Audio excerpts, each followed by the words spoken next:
बच्चों, आज हम आपको चैप्टर 8 पढ़ाएंगे। चैप्टर 8 है आपका चरक। चरक एक ऋषि मुनियों का नाम है जो कि आयुर्वेदिक की दवा बनाते हैं। शरीर मध्यम खलु धर्म साधनम इति शास्त्र वाक्यम सर्वथा उपनयनम स्वास्थ्यम शरीरम बिना जीवन यात्रा केनापि प्रकरणे पूर्ण न भवितुम महत्यम। क्या कह रहे वो कि निश्चित ही धर्म का शरीरम के लिए मतलब निश्चित ही धर्म का पहला साधन शरीर है। यानी कि वो ये कहना चाह रहे हैं कि सबसे पहला अपना शरीर है, उसका ध्यान रखना चाहिए। उसके बिना हम कोई भी काम नहीं कर सकते। ऐसा शास्त्रों का इति शास्त्र वाक्य ऐसे शास्त्रों का कथन है। यानी जो हमारा शास्त्र है उसमें ऐसा लिखा हुआ है कि सबसे पहला अपने शरीर है। स्वस्थ शरीरम बिना जीवन यात्रा, जो स्वस्थ शरीर के बिना क्या होता है, हम अपना जीवन यापन नहीं किसी प्रकार भी पूरा नहीं कर सकते। पूर्ण न भवन्तु, किसी भी प्रकार हम जीवन यात्रा पूरा नहीं कर सकते। पूरा मतलब सही से अपना जीवन नहीं जी सकते। चिकित्सा शास्त्रे चरक संहिता इति आयुर्वेदीय ग्रंथ है। न केवलम प्राचीनतम अपितु श्रेष्ठम अपि अस्ति। कस्य रोगस्य किम लक्षणम किम पथ्यम किम च निदानम इति सर्वतम अतः चिकित्सा चरणकेन विस्तारेण वर्णितम अस्ति। चिकित्सा शास्त्र में क्या है? चरक आयुर्वेदीय ग्रंथ ने केवल सबसे प्राचीन है। चरक जो है वो आयुर्वेदिक का सबसे प्राचीन ग्रंथ न केवल सबसे प्राचीन है, अपितु श्रेष्ठम अपि अस्ति। अपितु क्या है? वो ग्रंथ ही नहीं है, आयुर्वेदिक सबसे प्राचीन है। कस्य रोगा की लक्षण, किस रोग का क्या लक्षण है? किस रोग का क्या लक्षण है? चय निदाम इति सर्वोत्तम अति चिकित्सालय, और किस प्रकार पौष्टिक आहार क्या देना चाहिए? चरणेन विस्तार वर्णित। इस शास्त्र में क्या लिखा हुआ है कि पौष्टिक आहार क्या होना चाहिए और इसका निदान क्या है। यह सब चिकित्साचार्य में किस में लिखा हुआ? चिकित्साचार्य चरक के विस्तार में वर्णित किया गया है। क्या आगे है? महर्षि चरक है कथयति। महर्षि चरक कहते हैं पंचभूतात्मक ही देह पंच च देह इंद्राणी ग्रह च स्वास्थ्य चरणम। क्या कहते हैं? निश्चित रूप से क्या है? हमारा शरीर कितने तत्वों से बना है? 5 तत्वों से बना है। इस शरीर की देह, इस शरीर की 5 इंद्रियां को क्या करना है?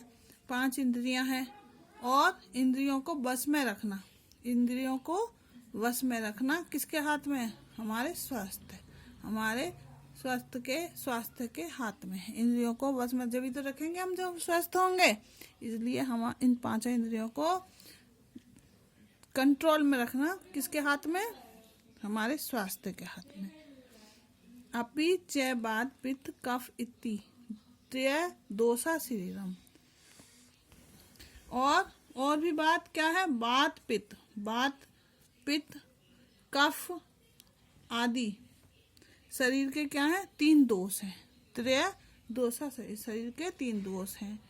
इन एता त्रिण्या दोषाम तत्वान प्राणेन विषम जाते शरीरे रोगा जायते एवं शरीर से दोषाम तत्वानाम असंतुलित है प्राणाम च रोगः दोषानाम च समतोलम रोगस्य उपचार है तत् प्राणाम संतुलितम भवते अतएव रोगिया औषधि देती।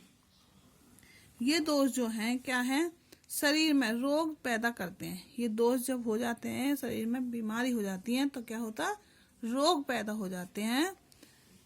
इस प्रकार शरीर के दोषों को असंतुलित करने के लिए असंतुलित मात्रा ही रोग, जब हमारे शरीर में रोग हो जाते हैं तो हमारी मात्रा क्या असंतुलित हो जाती है, यानी हमारा शरीर बीमार हो जाता है। रोगों के समान मात्रा में होना रोग का उपचार है, यानी यह शरीर में जो रोग हो जाते हैं रोग दोषों के कारण शरीर अस्वस्थ हो जाता है और वह मात्रा समान हो जाए, इसलिए रोगी की औषधि दी जाती है। वह क्या करता है, औषधि किस लिए दी जाती है? रोगों से मुक्ति पाने के लिए, संतुलित भेद अपने उस शरीर को स्वस्थ बनाने के लिए, संतुलित होने के लिए औषधि दी जाती है। परम यदि आहार आचार्य विषम स्वयं भवेत् तद्धि शरीरस्य दोषाणां समतोलं समैव विधेते अचेर्ण भोजनम विषयम अति प्रीतिजन हितभुकम मृत्यु ऋतुभैकम च स्यात्। क्या है? मितभुक ऋतुभैक च स्यात् है।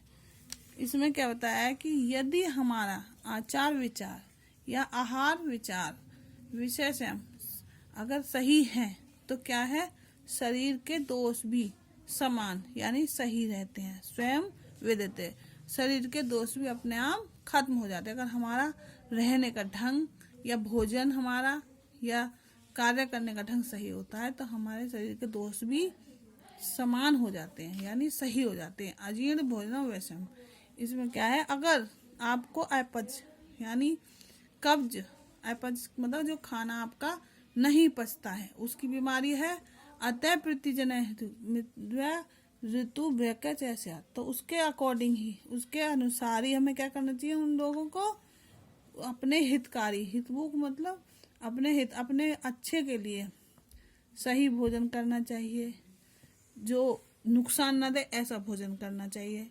तो यही हमारे शरीर का स्वस्थ रखता है।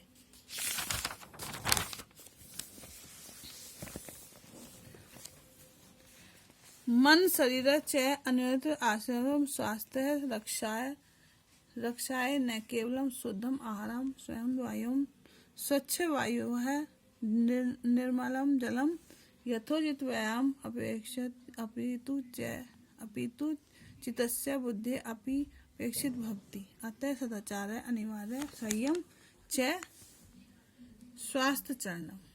मन और शरीर एक दूसरे पर क्या है, आश्रित है।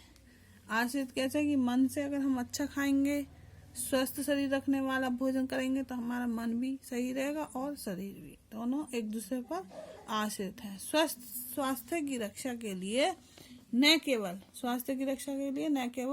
शुद्ध आहार, शुद्ध भोजन करना चाहिए, स्वच्छ वायु यानी स्वच्छ वायु भी जरूरी है, निर्मलम जलम यानी निर्मल जल भी चाहिए, साफ जल चाहिए, यथोचित व्यायाम और डेली क्या करना चाहिए, व्यायाम करना चाहिए, अपितु मन की शुद्धि भी आवश्यक है, अपितु चित्त शुद्धि, मन की शुद्धि भी आवश्यक है। इसलिए सदाचार अनिवार्य है। संयम के साथ स्वस्थ आचरण और संयम से अपने आचरण भी स्वस्थ रखना चाहिए यानी आचरण को सही रखना चाहिए। यहाँ आपका चैप्टर हो गया कंप्लीट। इसमें आप क्या करेंगे, ये सब अर्थ लिखने हैं आपको नोटबुक में, और नोटबुक में लिखकर मुझे आपको कल शो करने हैं। और यहाँ पर जो मैंने काट रखे हैं, जैसे ये क्रॉस कर रखा है, ये कर रखा है, ये कर रखा है, इधर है, ये क्रॉस वाले आपको नहीं लिखने हैं। ओनली क्या लिखना है, जैसे चिकित्सक है तो इसका आपको 3 दे रखे हैं, चिकित्सा करने वाला, वैद्य या डॉक्टर, तो आप इनमें से कोई सा भी एक करेंगे।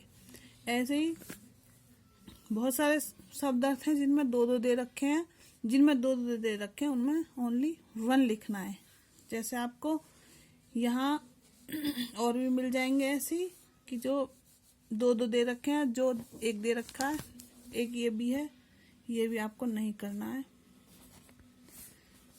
बाकी सब छोटे छोटे से हैं, वो आप कर लेना पूरे टोटल। ओके।